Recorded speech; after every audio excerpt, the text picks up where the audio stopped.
Philippians chapter 3. There are three things every Christian needs to know about Jesus. If you don't know these three things practically, your Christianity will be built on a faulty foundation. Philippians chapter 3. That I may know him and the power of his resurrection and the fellowship of his sufferings, being made conformable unto his death. It is not enough to come to church. It's not enough to say you are born again. Three fundamental things you need to know about Jesus. One, you need to know about his birth, how he was born.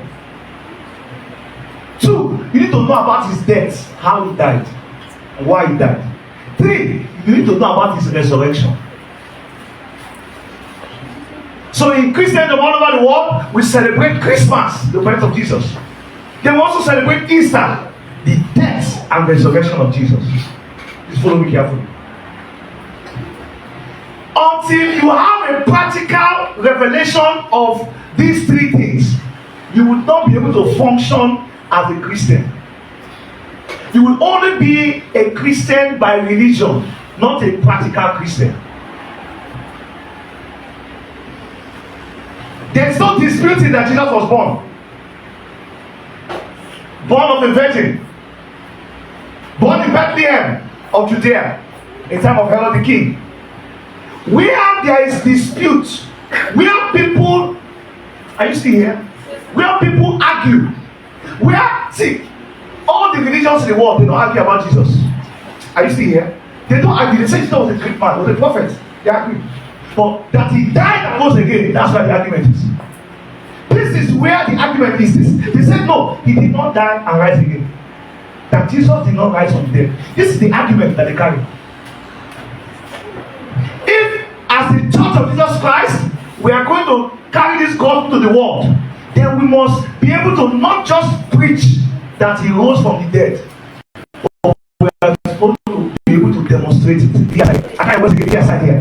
Because that's where the argument. Now let me show you where the argument started about the resurrection of Jesus Christ.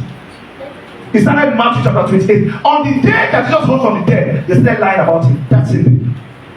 Back to Matthew chapter 28. The power of the resurrection. That's the message. Verse 9. And as they went to tell his disciples, behold, Jesus met them, saying, all hail. And they came and held him by the feet and worshipped him. Then said Jesus unto them, be not afraid. Go tell my brethren that they go into Galilee, and there shall they see me. Now, when they were going, behold, some of the watch came into the city, and showed unto the chief priest all the things that were done. The soldiers were the first to know that Jesus rose from the dead.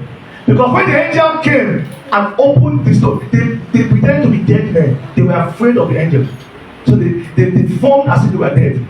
They knew that indeed Jesus rose from the dead. Because by the time they would have realized themselves, they would have seen that the stone had been rolled away and the place was empty. And they knew that no human being came there to do that. So they went to the chief priest that paid them to guide the tomb of Jesus. Look at what they did. Look at the conspiracy against Jesus. Look at the conspiracy against his message. This is the number one message that Satan does not want the world to hear today. That he rose from the dead. Look at this. Verse 12. And when they were assembled with the elders and are taking counsel, they gave them large money. They gave large money unto the soldiers. Who gave money to the soldiers? The chief priest. So even the chief priests, the Pharisees, they knew that Jesus rose from the dead. So they had to gather money and bribe the soldiers. It's not today that soldiers are taking bribes. Huh? They bribed the soldiers. What did they bribe them to do? So what they told them to do. Verse 13. Saying, his disciples came by night and stole him away while we slept. Did you see that? Satan began to pay people to lie against the resurrection of Jesus Christ. The soldiers know that he rose from the dead. The Pharisees knew he rose from the dead. So they gathered money. This is how important it was to them, that no other person should know about this thing. Now, why Jesus on the other side? Why the angels on the other side were telling people, go and tell people that he has risen from the dead? The soldiers were paid. Go and tell people the opposite, that this man, while we were sleeping, we are human beings, we all sleep. While we were sleeping, his disciples came and stole his body. So it was message versus message. Most people in the world were not there when Jesus rose from the dead.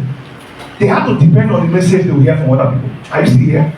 Please follow me carefully. Are you still here? We have a lot of people in Nigeria today, we have a lot of people all over the world, that they really want to serve God. They really want to know the truth. But where they were born, they have not encountered anybody that could tell them the truth. Many of us, we are born in a Christian family, so it was easy for you. If you have been born somewhere else, it will be difficult for you, because you are taught something else. And when they are teaching them, they tell them something else about Jesus. Are you still here? They tell them something else about Jesus. That there was a good man that was called Jesus. There was a great man that was called Jesus. But they don't tell them that he was the Son of God. They don't tell them that he died and rose from the dead. So guess who is going to tell them? Guess who is going to tell them? Guess where we are going today? What better day it is to tell them, but that the day they were back and rose from the dead. That they may know him and the power of his resurrection. So 3 questions to answer quickly before we go out this morning.